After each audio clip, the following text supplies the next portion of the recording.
Hello!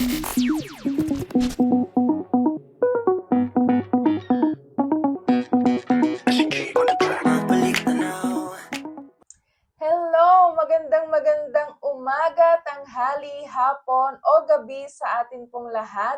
And welcome po ulit sa atin pong programang INC Radio Cagayan Valley in Search of Success. Kumusta po kayo? Isang linggo po ulit na hindi tayo nagkita at nagkasama. Kaya ngayon, magkakasama po ulit tayo. Kaya subaybayan niyo po ang atin pong programa dahil may mga inihanda po kaming mga segment na kapupulutan po natin ng aral at inspirasyon, magagamit po natin sa pang-araw-araw po na ating pamumuhay. So, kumusta po kayo sa inyo pong mga lugar? Saan man po kayo panig ng mundo? Nasa ibayong dagat man po or nandito sa Pilipinas? Kumusta po ang inyong panahon ngayon? Dahil nung mga nakaraang araw ay bumabagyo at may mga times din po na sobrang init ang panahon. So, i-comment nyo po sa atin pong comment box ang inyo pong mga weather update sa inyo pong mga lugar na po. So, kami po muli ang inyo pong mga kasamang host. Ako po muli ang kapatid na Shelly Samartin. At ako naman po ang kapatid na Sally Samartin mula po rito sa lokal ng Babanuang distrito ng Isabela West. Naimbag na bigat aldaw kinrabi sa lahat ng mga kapatid sa buong mundo, lalong-lalo na sa mga nakikinig at nanonood ngayon dito sa INC Radio Cagayan Valley in Search of Success. Siyempre, hindi lamang po kami ang inyong makakasama. Puntahan natin ang ating mga nasa hangout at sa mga nasa ating Team Live Chat, hello po sa inyo. Mag-ingat po kayong lahat. Yes, thank you po so much, Ate Shelly and Tita Sally. So, hello po sa lahat po ng mga viewers and listeners po natin sa YouTube at sa radyo. Ako po si Ate Eda mula po sa lokal ng Katagaman, dito po sa distrito ng Cagayan South. Open po ang ating YouTube live chat po ngayon para sa mga greetings po. Kung meron po kayong gustong i-greet na may mga birthday or any celebrations po, i-comment nyo lang po ang inyo pong lokal o distrito po sa ating YouTube live chat. And don't forget po na i-share po natin ang link ng ating episode po ngayong gabi para makasama po natin ang ating mga kapatid, mga kakilala at mga kaibigan sa pagsubaybay po sa inihanda pong episode po natin ngayong gabi. Yun lamang po. Naimbag kay naragsak nga kablaaw kada tayo aming nagbibuya ken agdengdengeg iti INC Radio Cagayan Valley in Search of Success. Ket sape ko takadwaen da kami manen iti lasod iti maysa nga oras. Babaen iti intay panag-tune in kadag iti radyo tayo iti DZEM 954 kHz. Kaya sa lahat po ng ating mga kuyang driver, i-tune in na po natin ang ating pong mga radyo at marami po kami mga segment po na inihanda para po sa inyo. At syempre, pinalalahanan din po natin ang ating pong mga kuyang driver, na sana mag-ingat po sa mga pagmamaneho, lalong-lalo na kapag madulas po ang daan, para sa ganun ay mamalaging ligtas po ang ating pong mga pasahero at makauwi din po tayo ng ligtas sa ating pong mga tahanan, kasama po ang ating pong mga mahal sa buhay. Naimbag nga bigat aldaw malim kinrabi ikad na kayo amin nga agboy-buya ken agdengdengeg itang kanito. Ako po ang inyong Ate Joy mula po dito sa lokal ng Nagilian, distrito po ng Isabela East. Kamusta po kayo amin pong mga taga-subaybay? Sana po ay nasa mabuti po kayong kalagayan. Ngayon po na nakararanas tayo ng paiba-ibang mga uri ng panahon po, lalo na sa mga nagdaang araw, ay patuloy po ang paalala po ng aming programa INC Radio Cagayan Valley in Search of Success na stay hydrated po tayo. Lagi po tayong uminom ng tubig. Magbaon po tayo sa ating paaralan, sa ating mga opisina, sa ating mga trabaho. O kaya kung tayo ay motorista, lagi tayong magbaon ng tubig sa ating mga sasakyan habang tayo ay nasa biyahe, para lagi tayong healthy at syempre makaiwas din sa anumang karamdaman. Thank you so much po sa mga kasama po natin na nag-share ng kanila pong mga weather updates, reminders, at mga segment po na paka-aabangan po natin sa ating pong programa mamaya. Ngayon naman ay huwag na nating patagalin. Kilalanin natin ang isang kaanib sa Iglesia ni Cristo na magbabahagi ng kanyang success story. Kaya tunghayan at pakinggan po natin ang kwento ng success story ni kapatid na Edelweiss Pantaleon mula sa lokal ng Kataban, distrito ng Isabela West. Panoorin at pakinggan po natin.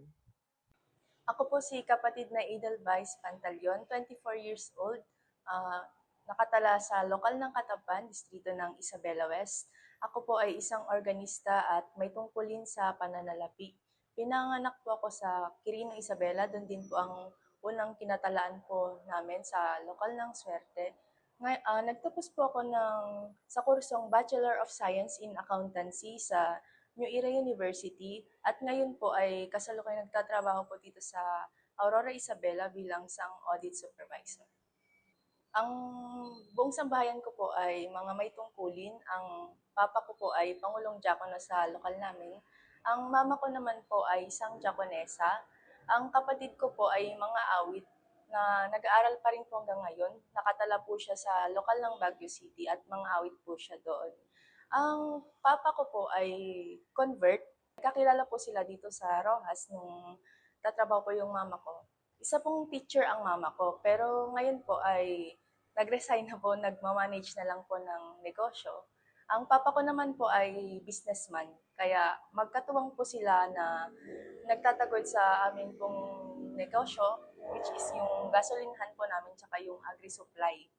Yun po ang pangunahing kinabubuhay po namin at dun din po sila, yun po ang pinagkukuhanan po nila ng mga pangangailangan po namin. Ang papa ko po ay si kapatid na Benjamin Pantaleon.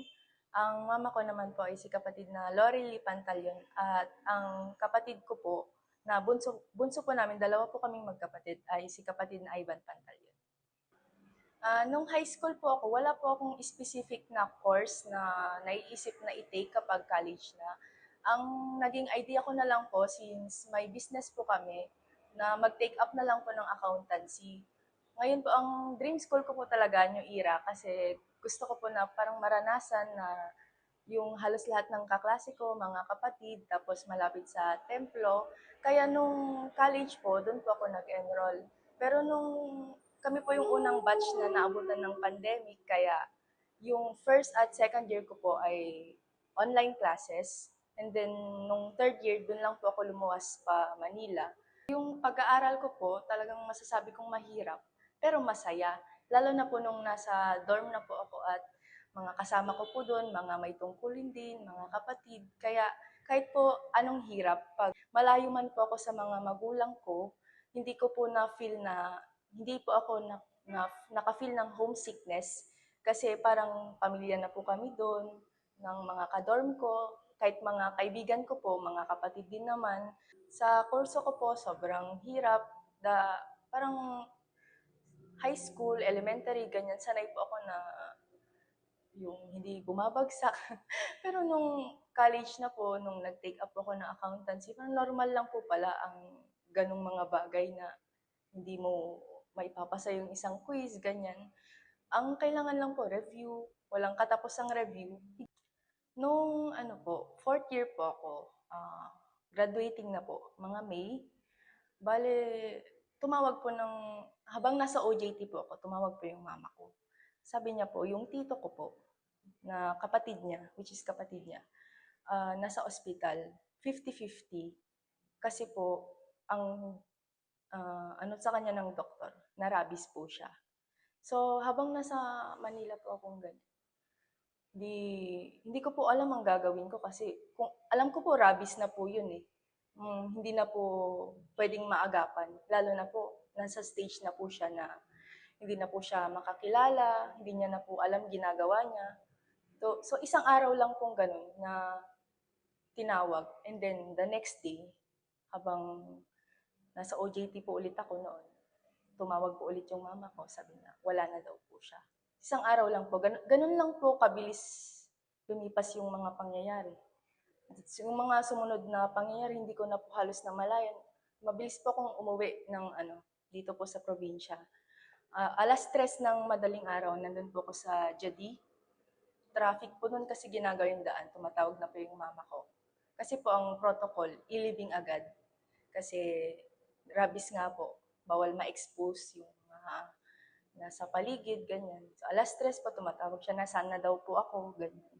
Kasi kailangan ng mailibing bago mag sumikat ang araw. Kaya nanginginig po ako sa bus kasi hindi ko po alam kung ano nang gagawin ko kung maabutan ko. Sabi ko po sa kanila ilibing na lang kasi baka magalit po yung mga yung mga pulis ganyan kasi nandun na pong mga pulis noon. Pero hinintay po nila ako. And then nagstay po ako dito sa probinsya ng 4 na araw, nag-absent po ako, OJT. And then pabalik na po ako ng Central noon kasi pagsamba ng mga gagraduate. Ganyan. Tapos, tumawag ulit po yung mama ko. Sumunod po, sabi niya, wala na daw po yung lola ko. So, parang 4 na araw po yung pagitan nung nangyari sa akin na ganun. Hindi po namin alam kung grabing tinding pagsubok po sa sambahayan ko yun. Na 4 na araw lang, 2 tao na mahalaga po sa amin na wala. Pero kahit na ganun po ang nangyari sa amin, hindi po kami nanghina ng pananampalataya. Bagkus lalo pa po kaming kumapit na sana malagpasan po namin yung mga pagsubok na pinagdaanan po namin. At hanggang ngayon po kahit po lumipas na yung ilang taon, 2 taon na rin po yung lumipas, nandyan pa rin po yung kirot, nandyan pa rin po yung pangungulila, at yung mga alaala na pilit na nagpaparamdam po sa amin. Pero magpapasalamat po kami dahil may ama po tayo na makakapitan. Ano man po yung nangyari po sa amin, nalalagpasan pa rin po namin, kinakaya po namin. At sumasampalataya po kaming buong sambahayan na dahil po hindi po kami pinababayan ng ama at higit sa lahat po, hindi po namin pinababayan ang tungkulin namin anuman po ang nangyari po sa amin sa bahayan. Nung ako po ay nagtapos sa aking pag-aaral sa kolehiyo, ang akin pong karangalang natanggap ay isang magna cum laude ng Bachelor of Science in Accountancy. First year pa lamang po ako. Sabi ko, baka naman kaya kahit papano na magkaroon ng Latin honors pag graduate, ganyan. Pero sa hirap po nung kurso kong ganyan, nung kalagitnaan po, parang okay na po sa akin yung graduate. Pero mabait po ang ama, pinagkalob niya po sa akin yung hinihiling ko at higit pa po doon na ginawa niya po akong Latin honors. Ang isang aral po na laging sinasabi sa akin ng mga magulang ko na kapag humihingi ka po sa ama, parang makipagkasundo ka rin po sa kanya na kung may gusto kong bagay, mangako ka din ng isang bagay na ipapalit mo po doon sa panata mo. Ang ginawa ko po nung board exam at kahit po nung nag-aaral, sabi ko po, itulot niya pong pumasa ako sa aking exam para po sa gayon kapag magiging lalo po akong masigla sa pagtupad, magiging lalong masagana sa mga paghahandog. Kaya hanggang ngayon din naman po, yun po yung pinanghahawakan ko. Kaya hindi rin po ako makaalis-alis dito sa probinsya kasi sabi ko po, mas kailangan po ako dito na may tungkulin. Mas kailangan po ako sa aming lokal na bilang organista, ganyan. Tapos, syempre sumampalataya po sa mga pinagpapanata mo at lakipan din po ng gawa.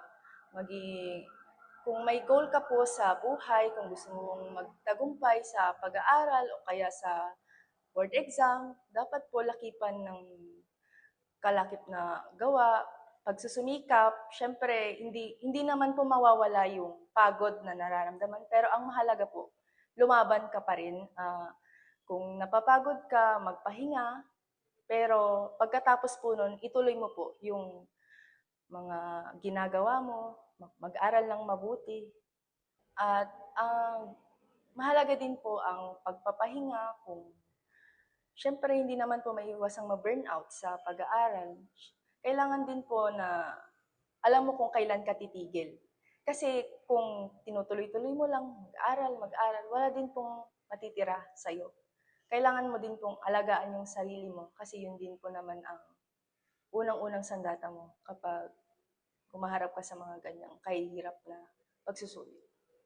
Ako po ay lubos na nagpapasalamat sa aking pamilya, sa aking mga magulang lalo na higit sa lahat. Kasi po, never po nila akong diniktahan kung anong kukunin kong kurso. Ako po mismo nagde-decide ng para sa akin. Ginagalang po nila yung mga decision ko, pinapakinggan po nila ako.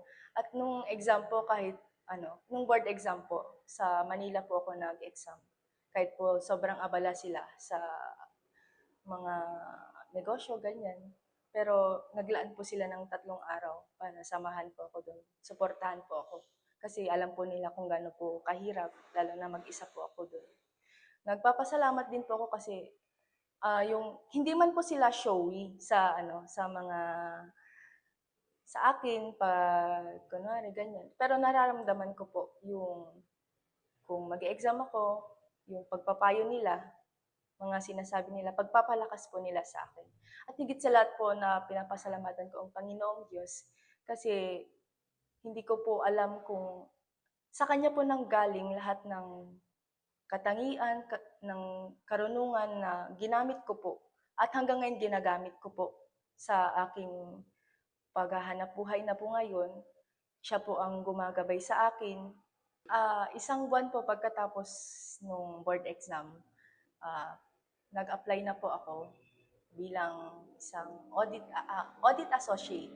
Sabi ko po dito na lang po sa Isabela kung meron man na malapit kasi para yung tupad po, makakahabol po ako kahit hapon yan o umaga man. Maswerte po ako kasi nakahanap po ako ng isang accounting firm dyan lang po sa Aurora. Ang nangyari po, nag-apply po ako, accounting associate po ako. Bale, ang ginagawa po namin sa trabaho, nagpa-file po ng mga tax returns, ganyan. Tapos kapag naman po, meron po kasi siyang head office sa Maynila, which is lagi ko din pong pinupuntahan. Lalo na po nung nakaraang taon, nag-o-audit naman po kami doon sa mga kliyente po namin.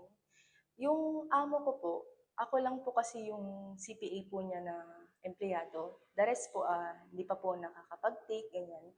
Kaya pinagtitiwalaan po ako ng amo ko pagdating sa mga bagay na ganyan. Mapalad po ako kasi pinagtiwalaan niya po akong maging supervisor niya. Sa murang edad ko po ito, hindi ko rin po aakalain na ganun pong kabigat na responsibilidad yung ibibigay niya sa akin gayong unang trabaho ko po ito at wala pa po akong 1 taon. Pero sa abot po naman ng aking makakaya, kung may mga hindi po ako alam, nagre-research na lang din po ko at nagtatanong po sa kanya bago po bago po ako gumawa ng desisyon sapagkat alam ko po sa trabaho ko hindi po basta-basta, malalaking kliyente din po ang araw-araw na nakakasalamuha at kilala ko din naman po yung sarili ko na hindi naman po ako magaling lalo na po sa aktual na yung makipaghalubilo sa mga tao. Pero unti-unti naman po natututunan ko at pinagpapasalamat ko po yun sapagkat akala ko po noon na kapag tapos ka na sa pag-aaral, parang paano po yung pagkatapos po noon na paano ko po i-apply yung karunungan na nakuha ko po sa paaralan. Pero dahil po sa in-apply ko naman po, nagtrabaho na po ako, nakita ko po, ganito po pala na kaya ko rin naman po pala na makipag-deal sa mga taong ganun, minsan po ang kausap ko mga foreigner kasi yung isa po namin kliyente, isang German, ganyan. Sinasabak po ako ng boss ko. Talagang binibigyan niya po sa akin yung basbas niya na ako na po yung mag-decision. At nagpapasalamat po ako na ganun kahit wala po akong katangian na pero alam ko po ang Diyos po ang nagbibigay sa akin ng karunungan at katangian na ganun para po sa aking trabaho mag-excel din po ako.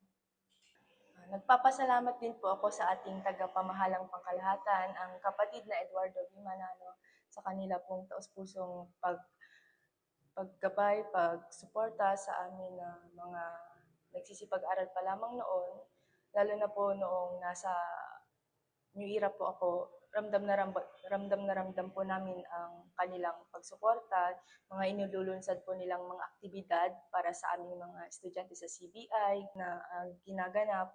At hanggang ngayon po, yung kanilang mga pagpapayo sa tuwing napapakinggan ko po sa pagsamba mula noong pagkabata hanggang ngayon, taglay-taglay ko pa rin po yun. At yun po ang pinangahawakan ko habang humaharap po sa realidad ng buhay. At yun na nga, napanood at napakinggan nga po natin ang success story ni kapatid na Edelweiss Pantaleon. Mula po siya dito sa distrito ng Isabela West. At very inspiring nga po talaga ng kanyang kwento. Ngayon naman, puntahan po natin ulit ang ating pong mga kasama kung ano po ba yung tumatak sa kanila pong mga puso at isipan sa kwento po ng kapatid na Edelweiss Pantaleon. Yes, Ate Shelly. Una sa lahat, mapasalamat tayo muli sa Ate Edelweiss Pantaleon sa pag-share ng kanyang kwento. Para sa amin, Ate Shelly, ay isa sa mga take-away po namin sa kanyang success story ay kung paanong hindi po siya sumuko sa kabila ng kabi-kabila na mga pagsubok sa kanyang buhay, iba-ibang pinanggagalingan ng kanyang mga challenges, pero naging matatag po siya at hindi po siya sumuko sa awa at tulong po ng atin pong Panginoong Diyos. Bagay na lagi pong ipinapaalala po sa atin ng ating pong pamamahala, lalo po sa mga pagsamba po natin sa mga kaanib sa Iglesia ni Cristo na laging nakaabang ang ating Panginoong Diyos para lagi siyang handa na tayo po ay tulungan pagka humaharap po tayo sa mga pagsubok sa atin pong buhay. Kaya yun, Ate Shelly, sa amin pong take away. Ayun nga po, so hearing po yung testimony po ni ate, ay talagang sobrang nakarelate po ako. Kasi actually po, I am a 4th year accountancy student and hopefully next year, after graduation po, ay makapag-take din po ng board exam. Kaya sobrang nape-pressure at the same time, natatakot po na baka kulang yung time ko for review or hindi ko po kakayanin yung pag-take po ng board exam next year. Pero yun nga po, from the time pa lang po dapat na pinangarap po namin na maging certified public accountant, sa pagtungtong pa lang po namin sa college, ay dapat hindi po tayo nawawalan ng pag-asa at palaging manalangin sa ating Panginoong Diyos na patuloy po tayong gabayan sa ating lakbayin sa buhay at kailangan po nating sumampalataya sa ating Panginoong Diyos na kung ano man po ang mangyari sa atin, ay isa po itong hakbang para po makamit po natin ang ating mga pangarap. Dahil palagi pong may inilalaan ng ating Panginoong Diyos para po sa atin. So yun, congratulations din po kay ate na sa kanyang graduation bilang magna cum laude as well as ang kanyang pagpasa po sa board exam ng Certified Public Accountant. Congratulations po, Realized CPA. Yun lang po. Para sa akin naman po ay yung, siguro nakaka-relate halos lahat ng mga listeners and viewers natin kasi halos lahat naman tayo ay dumaan sa pagiging estudyante. Kasi sa pag-aaral nga po niya, nabanggit po niya na sa pag-aaral po may mga times na talagang nakaka-burnout din. Pero hindi siya sumuko, hindi 'yun naging dahilan para sumuko po siya sa goal po niya na gusto niyang makamit. Kaya nagsikap siya ng maigi para naman makamit niya yung goal po niya at ngayon nga po isa na siyang accountant, ayan. Certified Public Accountant, 'yun pala. 'Yun so 'yan, congratulations po uli sa atin pong Ate Edelweiss. And thank you so much po sa pag-share po ng inyo pong success story. Ayan, sa ating pong napakinggang success story po, dito po natutunan ko o na bigyang diin po sa akin bilang tagapakinig ay yung hindi hadlang yung edad para sa tagumpay. Nakita natin yung at napakinggan natin yung success story po ng ating kapatid na nabigyan siya ng opportunity para maging isang supervisor sa kanyang trabaho, na panigurado na nakitaan siya ng dedikasyon at sipag, kaya po siya nabigyan ng ganong opportunity. Kaya tatandaan po natin na hindi po sa edad nasusukat yung pagkakaroon ng tagumpay, kundi sa pagiging responsible, sa pagiging masipag, at yung pinapakita po nating skills at talent po sa ating ginagawa. At syempre, higit po sa lahat, yung paghingi po natin ng tulong sa ating Panginoong Diyos sa pamamagitan po ng pananalangin para syempre bigyan tayo ng talino at kakayahan at magabayan po tayo sa alinmang ginagawa po natin. Ang isa po sa mga katangian na dapat po nating tularan sa kapatid na Edelweiss ay yun po nga pagpapahalaga niya sa mga tungkulin na tinanggap po sa loob po ng iglesia. Bagamat busy man po siya sa maghapong paggawa, at ang iba po sa ating mga kapatid ay busy rin po sa kanila po mga pag-aaral, ngunit kapag kapanahon po ng pagsamba ay lagi pong ipinagpapauna po ang pagtupad po ng tungkulin. Laging pinagpapauna ang pagbibigay po ng kapurihan sa ating pong Panginoong Diyos, sapagkat ito po ay nakapagbibigay po ng kaluguran sa ating pong Panginoong Diyos. At nakita po natin na hindi po nabigo ang kapatid na Edelweiss sa kanya pong mga pangarap po sa buhay. Lalo pa po siyang pinagpala ng ating Panginoong Diyos ng mga pagtatagumpay. Kaya payo po natin sa lahat po ng mga nag-aaral ay lagi po tayong maglagak ng ating pag-asa at tiwala sa ating Panginoong Diyos. Lagi din po sana po tayong manalangin para ipagkaloob po ng ating Panginoong Diyos ang lahat po ng ating po mga pangangailangan at mga pangarap po sa buhay. Napakaganda po talaga ng kwento ng success ni kapatid na Edelweiss Pantaleon. Kaya sa mga kabataan na nagsisipag-aral pa lamang at yung mga kababayan din po natin na naghahanap pa lang ng trabaho, ay makakatulong po sa inyo to at nawa ay nagkaroon po kayo ng inspirasyon sa kwento po ng ating pong kapatid na si Edelweiss. And lahat po ng yon ay ipinagpapasalamat po natin sa ating pong Panginoong Diyos dahil siya naman po talaga ang nagkakaloob ng tagumpay sa ating pong buhay. Muli ay nagpapasalamat kami sa ating kapatid na Edelweiss Pantaleon sa pagbabahagi ng kanyang success story sa ating episode ngayong gabi. At nagpapasalamat din kami sa kanyang sambayan at mag-ingat po kayong lagi. Sa pagkakataong ito ay atin naman pong tunghayan ang isa pong intermission mula po sa lokal po ng Babanwang, distrito po ng Isabela West. Sama-sama po nating pakinggan at panoorin ang kapatid na Casey Barut para po sa kanyang awiting pinamagatang Ama, Ako'y Iyong Ihatid sa Bayang Banal.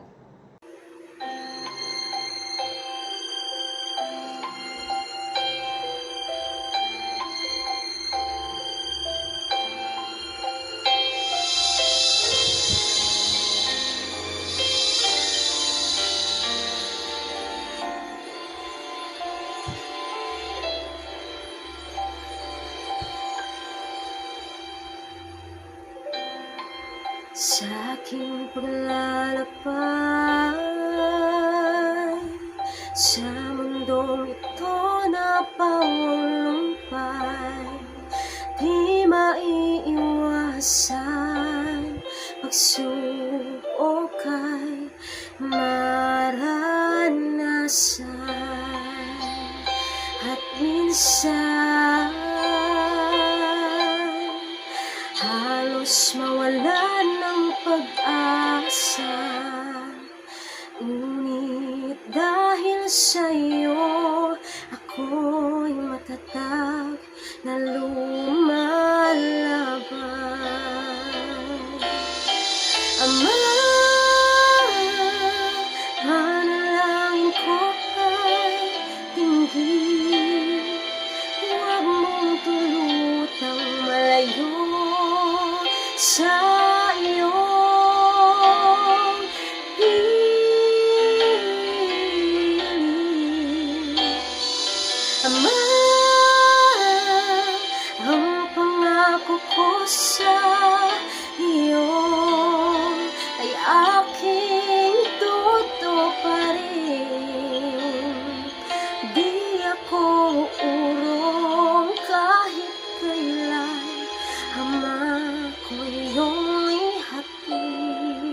sa bayang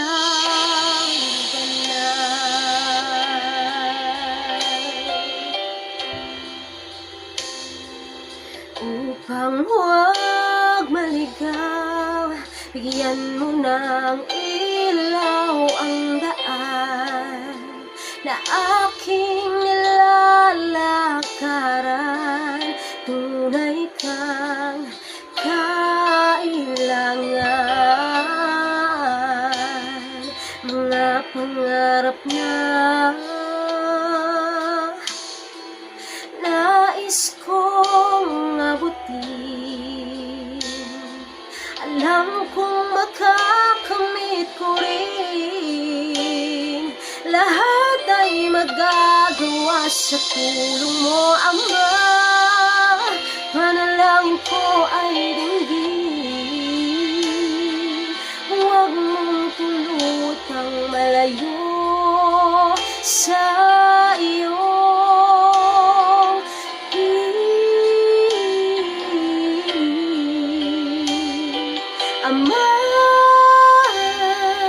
ang pangako ko sa iyo ay aking tutuparin. Di ako uurong kahit kailan, Ama, ako'y iyong ihatid sa bayang banal, dun sa bayang banal.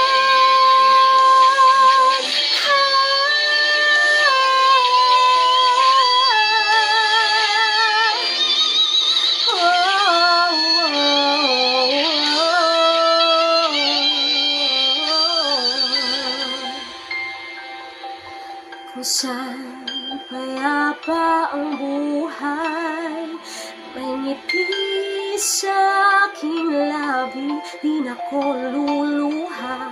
Do'y may buhay na walang hanggan, doon ako inilaan.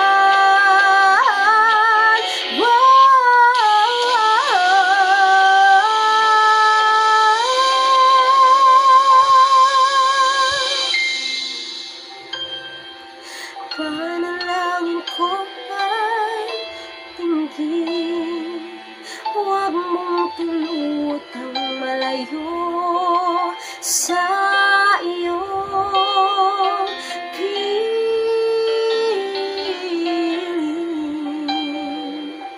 Ama, ang pangako ko sa iyo ay aking tutuparin. Di ako uurong kahit kailan,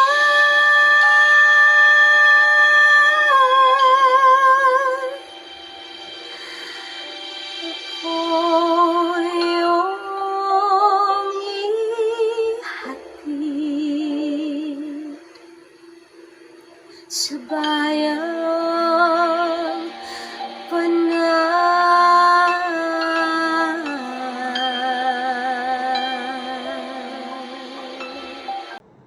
Maraming salamat po kapatid na Casey sa napakagandang performance at napaka-inspiring po na awitin na inyo pong ibinahagi sa amin po sa gabing ito.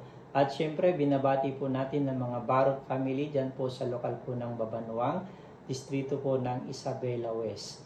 At bago po tayo matapos ngayong gabi ay pakinggan po natin ang mga greetings and shoutouts po ng ating pong mga kasama mula po sa iba't ibang distrito dito po sa Lambak ng Cagayan. Kablaaw. Kablaaw. Kablaaw.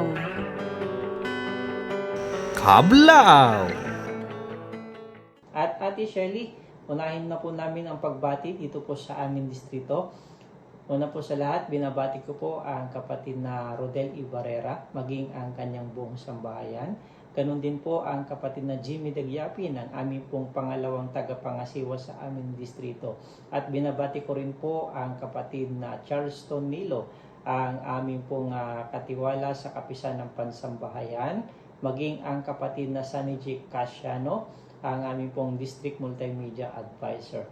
At syempre, nais ko rin pong batiin po ang sambahayan ng kapatid na Remio Alcalde, maging ang kanyang pong may bahay na lagi pong nakatutok po sa ating pong programa, ang kapatid na Imelda Alcalde. Ano po? At sa lahat po ng mga tumutok po sa ating pong programa ngayong gabi, lahat po ng mga nasa kapisan ng buklod, kadiwat binhi sa aming distrito, ano po, shoutouts po sa inyo at patuloy po ninyo kaming samahan na panoorin ang ating pong programa. Yes, ate, para sa aming mga pagbati na dito sa YouTube live chat po natin, ang kapatid na Camille Nicolas, ayan, papabati po sa lahat ng mga nasa distrito ng Isabela South, lalo sa mga Kadiwa District Officers sa Isabela South. Happy viewing po sa inyo. Shoutout din po kay Kuya Mark Nice na isa sa mga nag-share ng ating link. At ayan, happy viewing po sa inyo sa ate Crystal. Yan, happy viewing po. Nasa YouTube live chat po natin. Ang kapatid na Wilson Lagi, happy viewing po sa inyong lahat. Puntahan pa natin ang ibang mga pagbati sa YouTube live chat natin. Ate Kim, go ahead po. Yan, narito naman ang atin pong mga kablaaw naman. Meron ako nakita dito, Kuya Nico, kasi last week nga, ang Kuya Rico Dumale ay yun, nanonood, nakasubaybay pa rin sa atin ngayon. And syempre po, shoutout na rin po sa kanila pong buong sambahayan. Magandang gabi po sa inyo. And yun nga po, nabati ko na rin po ang atin pong mga kasamang nanonood din ngayon dito sa distrito po ng Nueva Vizcaya. Shoutout na po kay Ate Orel Pagtama. Ayan. Yan po muna sa akin. Go ahead po sa atin pong mga kasama. Yes, hello po. And ito po ang ating mga kablaaw ngayong gabi. Hello po kaila kapatid na Alex Ariola at kapatid na Mirna Ariola. Happy viewing daw po from Orange County, California. Hello po sa inyo po dyan. Sa kapatid mo na Maylene Dakiwag, watching from Isabela West. Hello po kapatid na Maylene. Hello po din kay kapatid na Mario Oka na yung Bangarabi, mga kabagis, and enjoy watching po dito sa INC Radio in Search of Success mula po sa lokal ng Brixtonville, Caloocan North. Hello po kapatid na Mario. Kay Ate Noveline Bakay, happy viewing daw po from lokal ng Damao, Isabela West. Hello po sa inyo.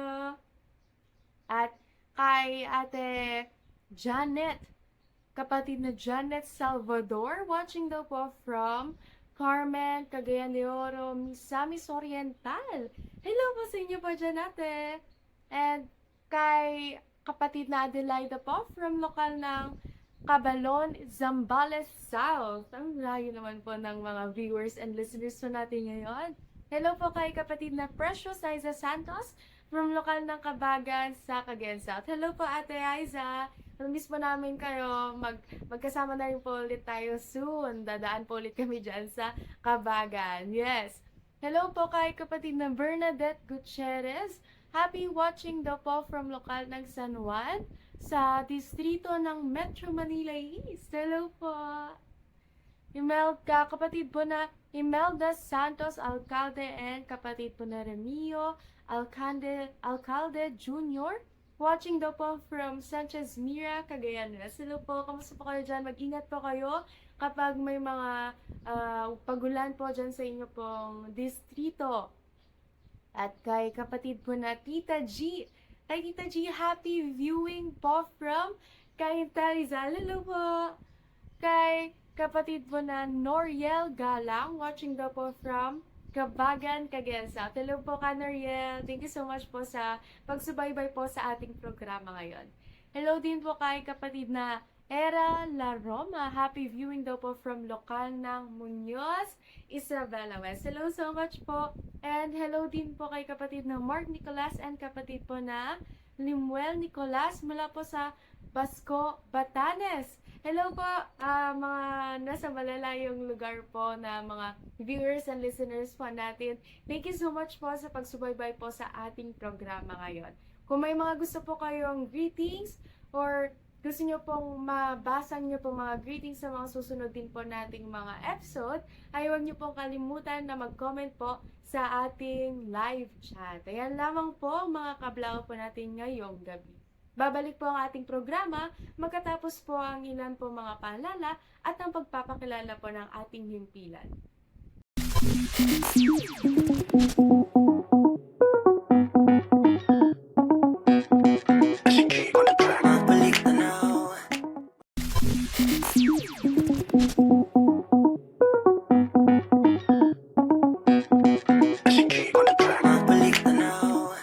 Nagbabalik po ang INC Radio in Search of Success. Ngayon naman ay matuto muli tayo ng mga Iloco words and phrases or sentences na rin. Ano yun? Dito po sa ating pong segment na Ilocano 101 na ibabahagi po sa atin ni Ate Eda. Go ahead po, Ate Eda.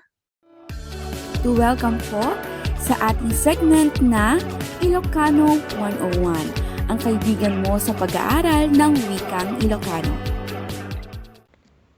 Magandang araw po sa ating mga taga-subaybay. Welcome po sa inyong paboritong learning corner, ang kaibigan nyo sa pag-aaral sa wikang Ilocano, ang segment na Ilocano 101. Dito, matututo tayo ng mga bagong salita at parirala na tiyak na magagamit ninyo sa araw-araw. Para sa unang salita, malapit. In Ilocano, asideg. In English, near. Ulitin po natin. Malapit, asideg, near. Pangalawang salita po, paghihintay. Sa Ilocano, panag-uray. In English, waiting. Ulitin po natin. Paghihintay. Panag-uray. Waiting. Sa panghuling salita naman po tayo. Nasasabik. Sa Ilocano, magagaran. In English, excited. Ulitin po natin. Nasasabik. Magagaran. Excited. At yan ang ating Ilocano 101 ngayong araw. Tandaan, bawat salita ay hakbang tungo sa malalim na pag-unawa. Thank you so much po dahil meron na naman po tayong mga Iloco words and phrases na na-take note ngayong gabi. At syempre sa mga hindi po nakapagsulat sa kanilang mga kwaderno ay pwede po ninyong ma-take note yan. Papaano? Syempre, balikan nyo lamang po ang ating programa ngayong gabi. INC Radio Cagayan Valley in Search of Success. Ngayon naman po ay mapuntahan natin ang damdamag dito'y Cagayan Valley. Pakinggan at panoorin po natin ang mga balita dito sa mga distrito sa lambak ng Cagayan. Damdamag dito'y Cagayan Valley. Matagumpay na isinagawa ang Evangelical Mission sa lokal ng Tuguegarao City dito sa distrito eklesyastiko ng Cagayan South, kaugnay ng ika-112 anibersaryo ng Iglesia ni Cristo. Pinangunahan ni kapatid na Cesar Cruz, tagapangasiwa ng distrito, ang pag-aaral ng mga salita ng Diyos sa isinagawang Evangelical Mission. Maagang naghanda ang mga kapatid sa pamamagitan ng pamamahagi ng mga polyeto at pasugo at sinikap na makasama ang kanilang mga inanyayahan. Buong siglang dinaluhan ng mga kapatid at ng mga may tungkulin ang nasabing aktibidad at magalak na nakipagkaisa sa pagpapalaganap ng mga aral na sinasampalatayanan ng mga kaanib sa loob ng iglesia. Ayon sa mga dumalo, ang tagumpay ng gawaing ito ay bunga ng patuloy na paglago ng iglesia at sila'y nangakong patuloy na magiging katuwang ng pamamahala sa lahat ng gawain. Mula po dito sa distrito ng Cagayan South, ako po si kapatid na Eda Pagulayan para sa Iglesia ni Cristo News Network. Buong kasiglahang nakikipagkaisa ang mga kaanib sa pagtulong ng gawaing pagpapalaganap ng tunay na pananampalataya. Aktibo silang nag-anyaya ng mga panauhin sa isinagawang pamamahayag ng mga salita ng Panginoong Diyos na idinaos sa lokal ng Sandiat, Distrito Eklesyastiko ng Isabela West. Pinangunahan ang gawain ni kapatid na Rolison Remigio Jr., tagapangasiwa ng distrito. Sa pangangaral ng Bible-based lesson, binigyang diin ukol sa kaligtasang matatamo sa araw ng paghuhukom at ang kahalagahan ng pag-anib sa tunay na Iglesia ni Cristo ukol dito. Matyagang nakinig ang mga panauhin at ipinahayag ng marami sa kanila na ipagpapatuloy nila ang pagsusuri sa mga aral ng Biblia na itinataguyod ng Iglesia ni Cristo. Samantala, nagpahayag din ng taus-pusong pasasalamat ang mga kapatid sa tagapamahalang pangkalahatan, kapatid Eduardo V. Manalo, dahil sa patuloy nilang pangunguna sa ganitong gawain na lalong nagpapatibay sa kanilang pananampalataya at nakapagbibigay kalwalhatian sa Panginoong Diyos. Mula po rito sa bayan ng San Manuel, ako po si kapatid na Sally Samortin para sa Iglesia ni Cristo News Network. Buong siglang dinaluhan ng mga kapatid ang isinagawang pamamahagi ng pasugo, God's Message Magazine at mga polyeto sa iba't ibang barangay sa mga lokal sa Distrito Eklesyastiko ng Quirino. Maaga pa lamang ay nagsimula na ang mga kapatid sa pamamahagi sa mga kabahayan bilang bahagi ng kanilang masiglang pagtutulungan sa paghahanda para sa isasagawang pamamahayag ng mga salita ng Diyos kaugnay ng pagdiriwang sa ika-112 anibersaryo ng Iglesia ni Cristo. Patunay ang naturang aktibidad na patuloy na ipinag-aanyaya ng mga kaanib sa Iglesia ni Cristo ang mga salita ng Diyos na siyang tunay na ikapagtatamo ng kaligtasan. Pangako rin ng mga kapatid na hindi sila mapapagod sa pag-aanyaya ng mga tao upang patuloy na umanib sa loob ng Iglesia ni Cristo. Mula po rito sa distrito ng Quirino, ako po si kapatid na Berna Clariza Reyes para sa Iglesia ni Cristo News Network. Maraming salamat po sa mga distrito po na nag-share ng kanila pong mga balita sa mga distrito po nila. So ngayon naman po ay may mapapakinggan po tayong isang Iglesia ni Cristo original music po na may pamagat po na Ama Kami Sa'yo Pa Rin, na aawitin po sa atin ni kapatid po na Gwyn Antolin, mula po siya sa lokal ng Esperanza, distrito po ng Isabela West. Narito po, panoorin at pakinggan po natin.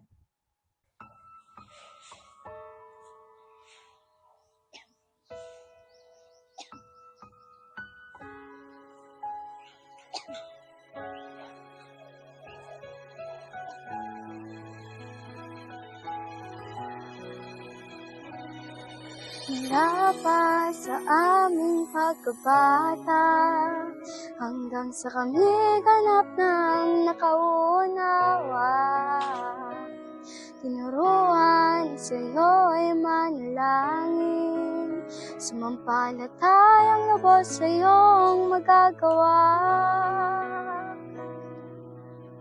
Namamalagi ang aming pagmamahal habang naglilingkod at nagpapagal, pagsanhat sa puso'y iniyukit, pananampalataya ay hindi pagpapalit.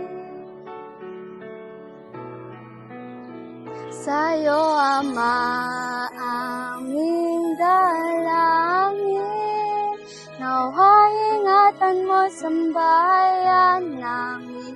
Kung kami magtaglay ng karamdaman,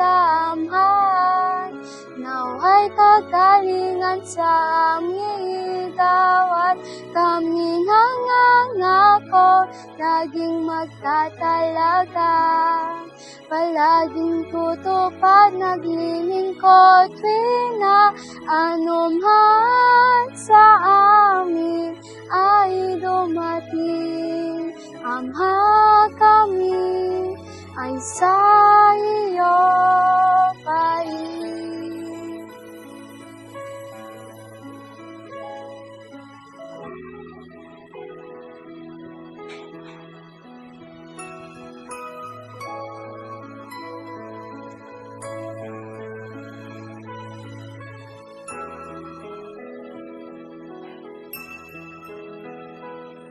Mahirap mang magatbay dito sa mundo, mananatili kami sa'yo.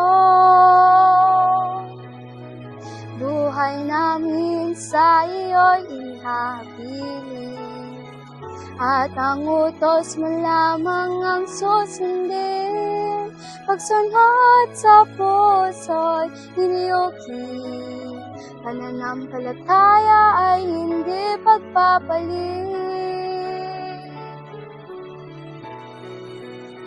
Sa'yo, Ama, aming dalangin, naway ingatan mo sambahayan namin.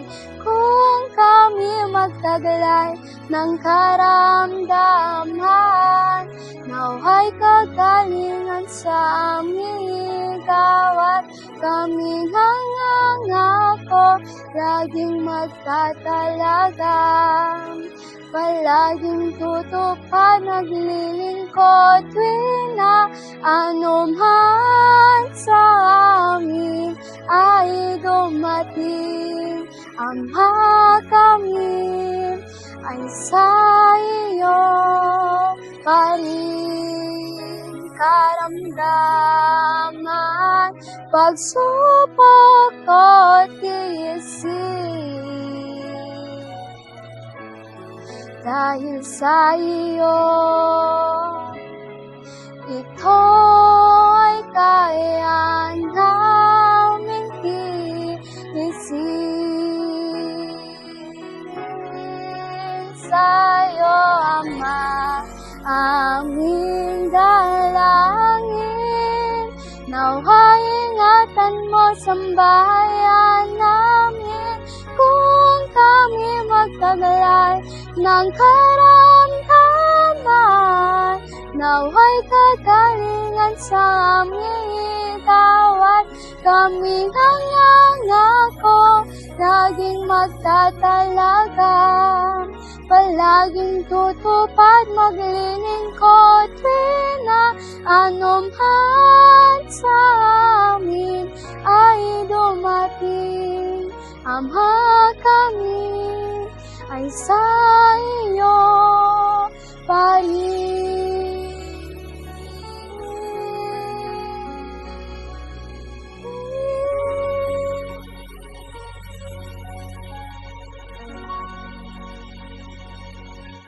Ayan, babati na po tayo dahil meron po tayong mga shoutouts na birthdays ngayon.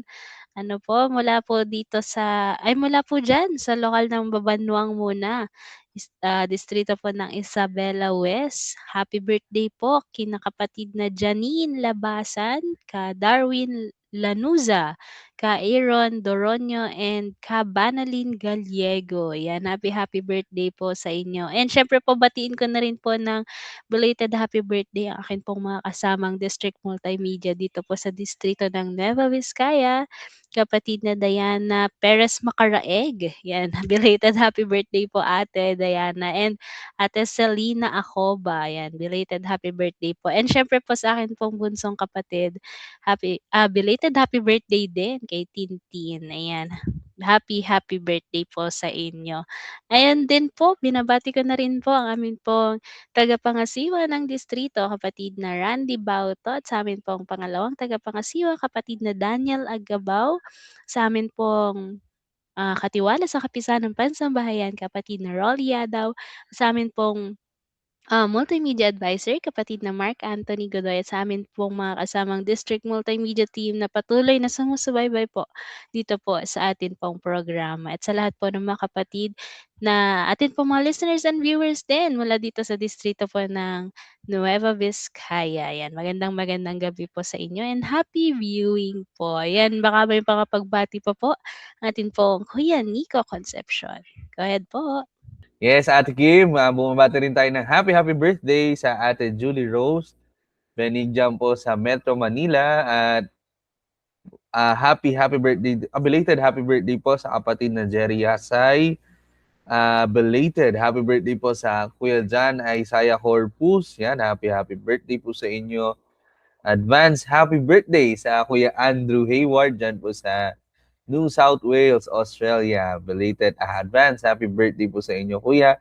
Advance happy birthday na rin po sa Kuya Richard Pacon dito po sa distrito ng Isabela South. Yan. At sa lahat ng mga magdaraos ng birthday ngayong August. Ayan, maaga pa bumabati na ako sa Ate Shelo Rain Albano.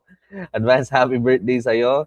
At bumabati na rin kami sa lahat po ng mga district multimedia members dito po sa distrito ng Isabela South, sa amin po tagapangasiwa ng distrito, sa kapatid na Reynaldo Flores. Yan, happy viewing po and thank you so much po for supporting us. At sa lahat ng mga ministro at mga manggagawa, mga may tungkulin po, lahat ng mga kapatid natin sa distrito ng Isabela South. Happy viewing po sa inyong lahat. Yan lang po muna sa amin at puntahan pa natin yung iba nating mga kasama po. Go ahead po. Yes po, syempre may babatiin pa po kami. Binabati po namin ang aming pong tagapangasiwa ng distrito, ang kapatid na Ronilo de los Reyes, ang aming pong pangalawang tagapangasiwa ng distrito po, kapatid na Arnulfo Bariling, sa aming pong katiwala sa mga kapisan ng pansambayan po, kapatid na Apolinario Zavalla, sa aming pong district multimedia advisor po, kapatid na John Ronald Sabado, at sa lahat po ng mga ministro, mga ministerial workers po, mga SFM student po dito po sa distrito po ng Isabela is na patuloy pong sumusuporta sa mga programa po ng INC Radio. Happy viewing po sa inyong lahat. At sa lahat po ng mga kasama ko po sa District Multimedia, hello, happy viewing po mga kapatid. Binabati ko na rin po ang aming tagapangasiwa ng distrito ng Isabela West, kapatid na Rolison Remigio Jr. sa kanyang sambahan po. Sa aming pangalawang tagapangasiwa, kapatid na Benignes Guerra Jr. po, hello po. At sa aming katiwala sa kapisan ng pansambahan, ang kapatid na Roger Larona. Sa aming district music team, kapatid na Marcia Martin. Sa aming district multimedia advisor po, kapatid na Kenneth Rod Labasan, hello po. At sa lahat po ng aking mga kamay tungkulin sa lokal ng Babanwang, binabati ko na rin po ang aming destinado, ang kapatid na Ryan Dave Lopez, at lahat po ng mga kapatid may tungkulin po sa distrito ng Isabela West. Sa hashtag Team Live Chat, hello po sa inyo. Nagpapasalamat din po kami sa ating pong executive producer ng INC Radio Cagayan Valley, ang kapatid po na Eric Along. And nagpapasalamat po tayo sa ating pong Deputy Executive Minister, ang kapatid po na Angelo Eranio Manalo, at ang ating pong Executive Minister, ang kapatid po na Eduardo V. Manalo. Thank you so much po sa pagpapatibay na makapagsagawa po kami ng mga ganitong pagproprograma. And thank you so much po sa lahat po ng nakasama po natin ngayon, maski sa Team Live Chat. Thank you po for staying sa ating pong programa. And magkita-kita ulit po tayo next Sunday, basta every 6 to 7 p.m. Dito lang po sa INC Radio Cagayan Valley in Search of Success. Thank you po!